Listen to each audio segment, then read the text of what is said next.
Hello guys, welcome to my channel. In today's video we'll be doing palm kernel oil, and as you can see I've got my palm kernel in my blender already. Now you want to add some good amount of water because palm kernel is pretty hard, so for easy blending you have to go easy on your blender too. So you put in some amount of water and then a reasonable amount, and then you blend it. You get this milky texture. It's beautiful. Now you can see that the residue is coarse because palm kernel is like really hard, and if you want a finer residue, that means that you have to blend it some more. So what we do next is to put it on fire. The mixture, you put everything on fire, and the breeze outside is wonderful, so I decided to take the whole thing outside. And as it sits on fire, you have to be stirring it because the residue can easily stick to the bottom of the pot. So in no time it begins to boil, and at this point I was really loving the aroma because it was coming right into my face. I love the smell.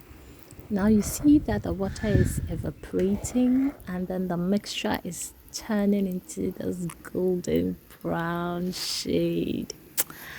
I feel, I'd say. I feel. So I was just enjoying the whole process as it was simmering, and then watching the whole thing evaporate. It's like magic. And see how I'm the last time you keep stirring, and then finally you see that the oil is beginning to gather. Do you see that? It's beginning to gather. It means we can say we are halfway through, and we are going to set it till all the water evaporates. Now look at that. Less and less water and more oil. Let's shit. So yes, we'll keep sitting and stirring and sitting and stirring till all the water is gone. And we can see that the water has evaporated a good deal, and see how clear the oil is already. Now I had it sit on the fire some more, and it was completely dry. I added normal room temperature water, and the oil rose to the surface. Do you see that? Now after this process, I put the pot back on fire.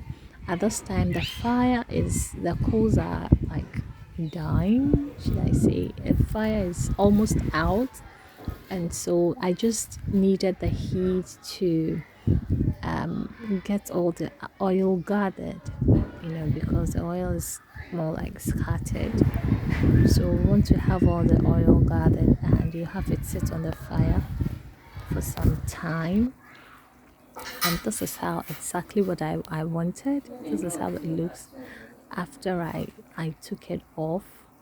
It's sitting pretty and transferred into a bowl. You can see the oil sitting on top beautiful. Now this is what I like to do. I put it in a narrow container so the oil rises to the top for easy collection, and I sent it into the fridge, and this is what it looked like the next morning. The oil had solidified, and I do this because of the collection. It's pretty easy to skim it off when it's solid. It's easier to do that. Collected the oil and put it in the pan. Skimmed everything. So sometimes you can be a little too careful as to not collect water, but the thing is, after you have heated the oil, all the water evaporates. So don't be afraid to skim your oil together with some water. The water doesn't stay, only the oil does eventually. So we skim it all into a pot, into the frying pan. And then I mixed the residue because I wanted every single oil out of this mixture. So I mixed it up for the oil, the rest of the oil to sit on the surface so I could skim it. So this is me seriously, Miss Minya Brancasa. And this is how it turned out after I heated the oil. All the water is gone and we are left with clear palm oil. Guys, I'm so proud of this. And I am really grateful. Thank you so much for joining me and sticking with me. And so this is our final work. And yes, I will see you in my next video. Thank you guys. Bye.